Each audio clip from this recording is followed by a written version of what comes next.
ونصلي على رسول الكريم اما بعد فاعوذ بالله من الشيطان الرجيم بسم الله الرحمن الرحيم ومن يؤت الحكمة فقد اوتي خيرا كثيرا اما بعد۔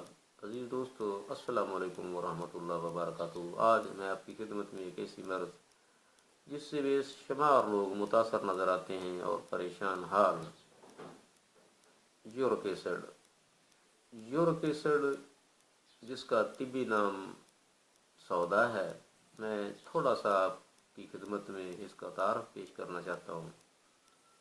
سودا دل کی پیدا کردہ قلت ہے اور دل کی غذا بھی ہے۔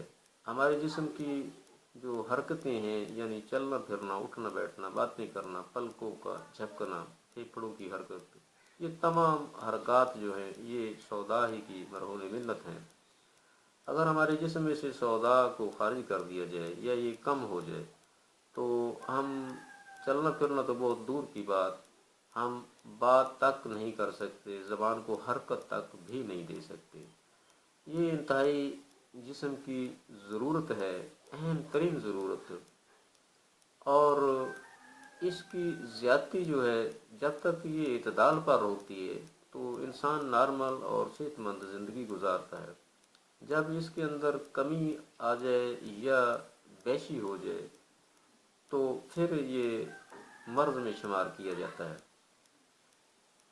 عزیز دوستو، دل کی کیمیائی تحریک کے اندر یہ جسم کے اندر سٹور ہونا شروع ہو جاتی ہے، یعنی عضلاتی اعصابی تحریک میں یہ جسم کے اندر جمع ہونا شروع ہو جاتا ہے، اور جب ضرورت سے زیادہ جمع ہو جاتا ہے تو اس کی علامتوں کا اظہار ہونا شروع ہو جاتا ہے، مثلا کیل مہاسے، سیپ سیائیاں، چہرے کے داغ، خارش پھوڑے پھنسی، اور اس سے آگے بھی، یعنی کہ جوڑوں کا درد، ارکن نسا، نقرس وغیرہ۔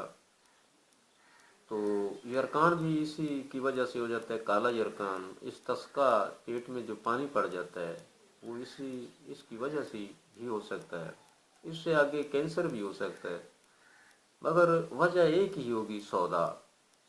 علامت چاہے خارش ہے چاہے کینسر، وجہ اس کی سودا ہی ہے، اور اس کا علاج بھی سودا کو خارج کر دینا ہے یا اسے ڈل کر دینا ہے، یعنی جس طرح ہم تیزاب کے اندر پانی ملا کر اسے ڈل کر دیتے ہیں، ہم سودا کو بھی جسم کے اندر ڈل کر سکتے ہیں۔ دو طرح سے ہم علاج کرتے ہیں۔ عزیز دوستو، اس کے علاج میں سب سے پہلے تو میں سمجھتا ہوں کہ مریض کو اپنی غذا درست کرنا چاہیے، چونکہ جن غذاؤں کی وجہ سے یہ پیدا ہوتا ہے وہ خشک سر ہوتی ہیں، تمام کی تمام بادی اغذیہ اور ترش پھل ہیں جن کی وجہ سے یہ پیدا ہوتا ہے، یعنی کیمیائی تحریک۔ اب جب تک ہم اپنی غذا میں سے بادی اغذیہ ختم نہیں کریں گے اور ترش پھل جو خام حالت میں کھٹے اور پک کر میٹھے ہو جاتے ہیں تمام کے تمام بند نہیں کیے جائیں گے، اس وقت تک مریض ٹھیک نہیں ہوگا۔ لہذا کدو، توری، ٹنڈے، بھنڈی، مولی، گاجر، اروی، پیٹھا وغیرہ اس طرح کی سبزیاں، کالی مرچ ڈال کر سالن تیار کیا جائے اور دیسی گھی استعمال کیا جائے۔ فروٹ میں سے وہ تمام پھل جو خام حالت میں پھیکے اور پک کر میٹھے ہوتے ہیں، مثلا کیلا، امرود، خربوزہ، تربوز، گنا، گنڈیری وغیرہ، سردہ گرما، کھیرے، مولی، گاجر، شلگم بطور سلاد کھائے بھی جا سکتے ہیں۔ یہ ہے سودا کے مریض کی غذائیں۔ اگر 2-3 ہفتہ تک صرف میری تجویز کردہ غذاؤں کے مطابق ہی اپنی غذائیں استعمال کی گئیں تو انشاءاللہ 2-3 ہفتہ کے اندر ویسے ہی یورک ایسڈ کا خاتمہ ہونا شروع ہو جائے گا، کیونکہ یہ زمانہ تیزی کا زمانہ ہے، لوگوں میں صبر اور تحمل والی بات نہیں۔ بے صبری کے اندر بے شک ساری زندگی علاج معالجہ کراتے رہیں، کوئی مسئلہ نہیں، مگر حقیقی علاج کے اندر اگر دیر بھی ہو جائے تو وہ قابل برداشت نہیں۔ اس لیے میں غذائی علاج کے ساتھ ساتھ ایک مختصر سا نسخہ بھی آپ کی خدمت میں پیش کرنا چاہتا ہوں تاکہ مرض آنن فان غائب ہو جائے اور مریض چند دنوں کے اندر سکون محسوس کرے اور تمام قسم کی جو علامتیں تکلیف کا باعث ہیں وہ ختم ہونا شروع ہو جائیں گی اللہ کے فضل و کرم سے۔